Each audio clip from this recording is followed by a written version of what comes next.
सत्संग मतलब संतों का संग, अच्छे लोगों का संग, सत्य का संग, आध्यात्मिक या धार्मिक चर्चा, प्रवचन या भजनों के लिए एकत्रित होना, जैसा कि आपने बताया, सही सही meaning. So in simple word, सत्संग का मतलब है सत्य के मार्ग पर चलना और सत्य के मार्ग पर चलने वालों के साथ जुड़ना और उनके ज्ञान, प्रेरणा और मार्गदर्शन प्राप्त करना। मैं खुद या हमारे संस्था के जितने भी लोग हैं, कोई संत महापुरुष तो नहीं है हम में से, तो क्या हम जो कर रहे हैं, क्या वो एक सत्संग, एक सही रूप में सत्संग है? क्या आप बोलना चाहेंगे आप जी? जो हम कर रहे हैं वो सही मार्ग में एक सत्संग है जी? है। हाँ हाँ, सही बात है। क्यों है? भगवान के नाम ले रहे हैं हम, अच्छे अच्छे बातें कर रहे हैं, अच्छे लोग हैं। अच्छे लोग हैं, अच्छे लोग हैं हम, भावना है, भक्ति है। जी। तो जैसे कि आप जानते हैं, संसार में आज के टाइम पे जो संत महापुरुष महात्माएं जैसे पहले एक टाइम पे जब थे उस प्रकार के नहीं हैं। तो सही गुरु मिलना, सही संत मिलना बहुत ही दुर्लभ है। और पॉपुलेशन देखो और नंबर ऑफ संत और साध्वी जो अवेलेबल है, तो सभी को वो अवसर नहीं मिलेगा। तो इस कारण जब भी हम जैसे लोग, हम लोग एक साथ एकत्र होते हैं और जो भगवान का गुणगान आदि करते हैं, तो वो एक सही रूप में सत्संग ही होता है। जैसे कि जो अभी के टाइम पे जो संत महात्मा, जैसे कि श्री रामभद्राचार्य जी, आप उनके बारे में सुने होंगे, जगत गुरु कृपालु जी महाराज, श्री प्रेम आनंद महाराज, जिसको सभी लोग आजकल सुनते हैं। सोशल मीडिया पे भी आप उनको सुन सकते हैं, देख सकते हैं। ऐसा नहीं कि सोशल मीडिया में आप बॉलीवुड ये सब भी खाली आता है, अच्छे अच्छे ज्ञान वाले व्यक्ति, संत महापुरुष भी आते हैं। एक साध्वी रितंबरा जी है, वो भी बहुत ही पहुंचे हुए साध्वी जी हैं। सो रिगार्डलेस ऑफ द फैक्ट, भले ही हम संसारिक माया मोह में जकड़े तुच्छ प्राणी होते हुए, जब हम अपने पूरी श्रद्धा और भक्ति से भले ही कुछ क्षणों के लिए जब एकजुट होकर अपने प्रभु के गुणगान करते हैं, तो वो एक सही रूप में सत्संग कहलाता है। भगवान के लिए कोई भक्त छोटा या बड़ा नहीं। मन की पवित्रता, प्रेम, सेवा और समर्पण ही भगवान को अति प्रिय है। न ही केवल वाणी से, प्रवचन या भजन करने से, एवं जो इंस्ट्रूमेंट बजा रहे हैं, जो सेवा और भक्ति में समर्पित प्रसाद बनाते हैं, जो सफाई करते हैं, जो भोजन पकाकर जो होता है उसके लिए जो सब प्रयोजन करते हैं, पैसा कमा के लाते हैं और उसको भगवान के कार्य में लगाते हैं, सभी एकजुट होकर अपना अपना जो सहयोग मिलकर एक सत्संग का जो माहौल बनाते हैं, उसका पुण्य सभी को प्राप्त होता है, क्योंकि सभी मिलजुल कर उसको एक सत्संग का माहौल बनाते हैं। और जैसा कि मैंने पहले ही कहा है कि आज का यह अवसर केवल हमको एक ही रीजन से प्राप्त हुआ है, क्योंकि आज सैटरडे इवनिंग सभी लोगों का प्लान्स होता है। किसी को पार्टी में इन्विटेशन होगा, किसी को यहाँ जाना होगा, वहाँ जाना होगा, आउट जाना होगा, सिटी जाना होगा, पर हम सभी लोग वो सब छोड़कर आज सैटरडे को एक साथ यहाँ पर जुटे हैं। क्यों ऐसा हुआ? क्यों हमको ये अवसर प्राप्त हुआ? कोई बताएगा? बहन जी आप बताएं।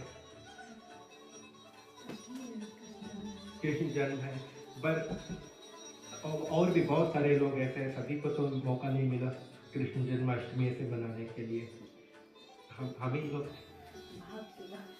भाग के बात है। अच्छा हाँ, वो भी ठीक है। भगवान की कृपा, एकदम सही बात। जिस पर भगवान की कृपा, जब तक हरि कृपा नहीं होगी तब तक ऐसा भाग्य उदय नहीं होगा।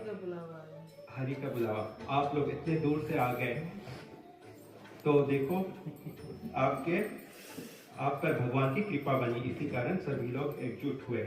जब हम आध्यात्मिक मार्ग या धर्म आचरण या धर्म युक्त होते हैं, तो कई बार इन 3 शब्द सुनने को मिलते हैं। अब 3 शब्द, एक शब्द है सत्संग, जो अभी हमने उस पर बात की है। फिर एक है भक्ति और एक है अभी हमने कृपा, उस पर बात की। तो 3 शब्द सत्संग, भक्ति और कृपा। कोई बताएगा कि इनका क्या अर्थ है? सत्संग तो already we know what it is. अच्छा, भक्ति और कृपा, कोई बताएगा भक्ति क्या है? भगवान की पूजा। भक्ति भगवान का पूजा, भगवान का ध्यान, उनके तरफ झुकना। और कृपा, जैसे कि भगवान की कृपा हुई तो सभी लोग एकत्र हुए, तो जो उनका जो क्या बोलते हैं, भगवान का जो दया मिलता है हमको।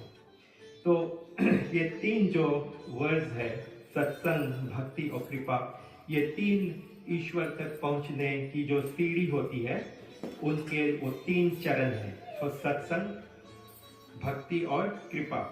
तो अगर आप इमेजिन करो कि एक सीढ़ी है, तो उस सीढ़ी के जो 3 स्टम्प्स है, so that is what takes you to God. तो सत्संग, भक्ति और कृपा। सत्संग ऑलरेडी वी टॉक्ड अबाउट, अच्छे लोगों के साथ में रहना, अच्छी बातों, संतों की वाणी सुनना, ये सब, और भजन कीर्तन आदि, भगवान में ध्यान लगाना। सत्संग से जन्म लेती है भक्ति। तो द फर्स्ट स्टेप इज सत्संग। सत्संग से फिर भक्ति जन्म लेती है। कैसे? क्योंकि जब आप सत्संग करते हो, जब आप भगवान के विषय में अच्छी अच्छी बातें सुनते हो, तो आप में भक्ति जागृत होती है, और वो भी होती है भगवान की कृपा के कारण। भक्ति मतलब कि भगवान के तरफ प्रेम। प्रेम आप जानते हैं प्रेम का क्या मतलब है? Prem is love, having that loving nature towards the God। और फिर भक्ति का एक और मतलब है समर्पण। समर्पण मतलब, कोई जानता है समर्पण का क्या मतलब? सरेंडर। जब आप भक्ति करते हो, आपको प्रेम होता है भगवान के प्रति, तो आप उनके तरफ सरेंडर करते हो, यानी कि समर्पण करते हो। और फिर आपके अंदर जन्म लेता है श्रद्धा का भाव।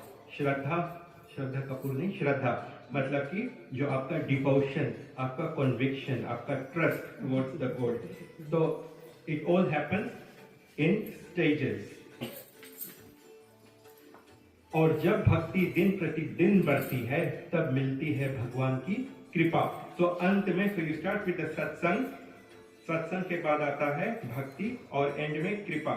जब दिन प्रतिदिन आपकी भक्ति बढ़ती जाती है, तो आपको मिलती है कृपा, यानी कि भगवान का डिवाइन ग्रेस, भगवान का कॉम्पैशन, भगवान का काइंडनेस, उनका अनुग्रह, उनका दया।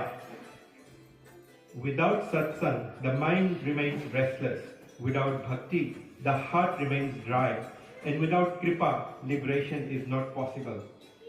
मतलब कि कभी कभी लोग आके सत्संग का मौका उनको प्राप्त होगा, आकर बैठेंगे, उनको मन नहीं लगेगा, वो सोचेंगे कि क्या हो रहा है, भजन कीर्तन भी हो रहा है, फिर भी उनको उसमें भी मन नहीं लगेगा, बस ऐसे ही बैठ के चले जाएंगे।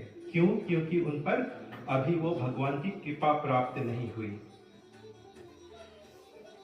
कृपा की प्राप्ति भक्ति की प्राप्ति से पहले अनिवार्य है, क्योंकि सत्संग बिना हरि कृपा पॉसिबल ही नहीं।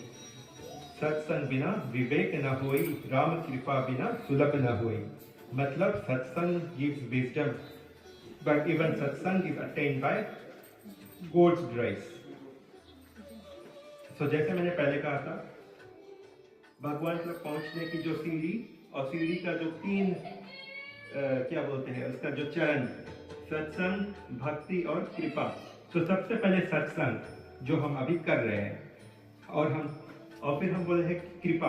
भगवान की सत्संग करने के बाद भक्ति बढ़ती है, भक्ति के बाद भगवान की कृपा प्राप्त होती है। पर जो कृपा है, वो कृपा यहाँ पर भी, उसके बिना आप सत्संग नहीं प्राप्त कर पाओगे, कृपा के बिना आप भक्ति भी प्राप्त नहीं कर पाओगे। कृपा भले भगवान का आपको एंड में मिलेगा, उनका दया, उनका कॉलिंग, द लिबरेशन का path, getting more and more spiritual and all that, but ये कृपा यहाँ पे जब तक नहीं होगा, तो सत्संग का अवसर भी आपको प्राप्त नहीं होगा। जब तक कृपा नहीं होगी, आप सत्संग में भी आके बैठे रहोगे और आपको कुछ मन नहीं लगेगा, आपको समझ में भी नहीं आएगा। जब तक उसकी कृपा नहीं होगी, तो आप सत्संग से भक्ति की ओर बढ़ोगे तभी। और फिर एंड में जो ये कृपा इज द अल्टीमेट कृपा, इज द डिवाइन कृपा। तो ये थी कुछ चर्चा और भक्ति, सत्संग और भगवान की कृपा। अब हम बढ़ते हैं दूसरी आज की भजन है उस पर, फिर उसके बाद हम लोग भगवान श्री कृष्ण पर कुछ बात चर्चा भी करेंगे। जो दूसरा भजन है वो है श्याम चंदा। श्याम चंदा है।